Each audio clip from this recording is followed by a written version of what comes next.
25 दिसंबर की ये प्रोग्राम को आपकी स्वागत है।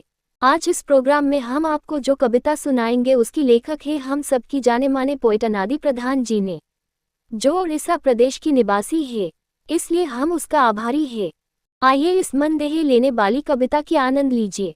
इस कविता की नाम है भिन्न पृथ्वी। तुमे थिला आउ एक पृथ्वी ए पृथ्वी भितरे दया क्षमा करुणा प्रेमर मंदिर रूपरे जन्म अंधकु नेत्र देई आत्मज्ञान देई मृतक पिंडरे प्रेमर प्रदीप जाली अज्ञान अंधारे मानवतार धर्म प्लबित करिछ प्रति हृदय प्रति स्थाने खोजिछि तुमकु तुमेत नान्हो मनीष हाथ गढ़ा मंडपरे कि मूर्तिरे तुमेत अछ प्रति मनुष्यर हृदय मनरे आत्मारे दया क्षमा धैर्य करुणा रूपरे आकाश भर्ती क्षत असीम जंत्रणा बही निर्विकार चित्तरे घृणा कलेश अंध तिरस्कार समाधिस्थ करिदेल धैर्यर पाद तଳରେ पापी नुहं पापकु घृणा करो परकु आपना तुल्य प्रेम करो ए मंत्र देगल प्रति हृदय आळिक संसारर त्राणकर्ता रूपरे आपण मानंकु अशेष धन्यवाद। Lord may be grace you with his divine love.